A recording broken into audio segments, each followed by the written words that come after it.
Donc dans cette vidéo, on va parler des ondes progressives périodiques. Alors pour commencer, grand 1, la définition. Une onde progressive est périodique, est dite périodique si la perturbation à un endroit donné se reproduit à intervalles réguliers dans le temps. Et cet intervalle de temps régulier, qu'on appelle la période, est noté grand T, conventionnellement. On peut associer aussi le calcul de la fréquence petit f. F est égal à 1 sur T. Donc F soit en Hertz, soit en seconde moins 1, et T, la période, en secondes. Ensuite, onde progressive périodique sinusoïdale. Déjà, c'est un sous-ensemble des ondes progressives périodiques. Et il y a le mot sinusoïdal en plus, que tu connais, qui fait référence à la fonction sinus en maths.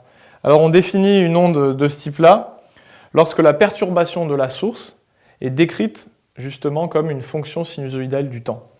Par exemple, si je tiens une corde, que de l'autre côté je l'attache à un mur, et qu'avec ma main j'oscille de haut en bas, comme je le fais de manière régulière, la montée et la descente va pouvoir être simulée, ou en tout cas on va pouvoir la simplifier par une fonction sinusoïdale du temps, et du coup l'onde qui en découle derrière, elle aussi se retrouve une onde progressive périodique sinusoïdale. Alors après, mathématiquement, cette perturbation, imaginons que ce soit moi qui bouge une corde, concrètement la perturbation c'est une distance en fait, c'est à quelle hauteur est ma main. Mais de manière générale, je peux l'écrire U de t, la perturbation de la source, et dire qu'elle va être égale à U0, qu'on va appeler l'amplitude de la perturbation, multipliée par sinus de, entre parenthèses, 2 fois pi, fois la fréquence, fois le temps. Et là, pour être encore plus général, j'aurais pu rajouter plus phi, qu'on appelle la phase à l'origine. Le schéma ici, c'est la représentation graphique de cette fonction.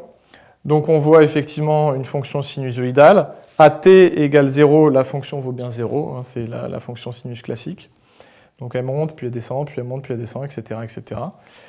La distance entre deux maxima successifs, c'est la période. Et ensuite, tu reconnais ici l'amplitude U0, là, qui est décrite ici. U0, contrairement à ce que certains, parfois, vous avez tendance à penser, U0, c'est pas la distance entre le creux de la vague et le haut. U0, c'est uniquement la distance entre le milieu et le haut, ou le milieu et le bas. Donc ici, en termes de valeur, par exemple, moi, j'ai représenté une fonction qui oscille autour de 0. Donc sa valeur max, c'est U0, la fameuse amplitude, et sa valeur minimale, c'est moins U0. Ensuite, ces ondes progressives périodiques, sinusoïdales ou pas d'ailleurs, elles ont une double périodicité, à la fois spatiale et temporelle. Précédemment, je t'ai parlé de la temporelle un petit peu, mais ici, on va combiner les deux, et je vais me baser sur un exemple.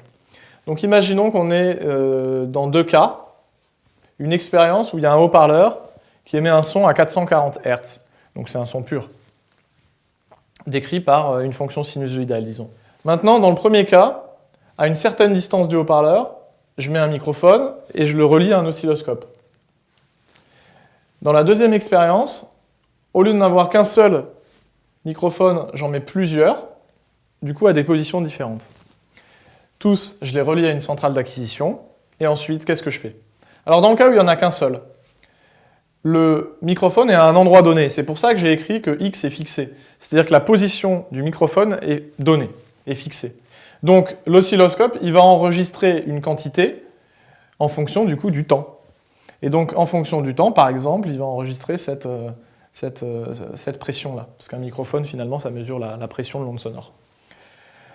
Bon, donc on a affaire à une onde sinusoïdale, on reconnaît une certaine périodicité, mais puisqu'en abscisse, c'est le temps, eh bien cette période, c'est une période temporelle, et qu'on a déjà vu précédemment, qu'on appelle grand T, qui est la période.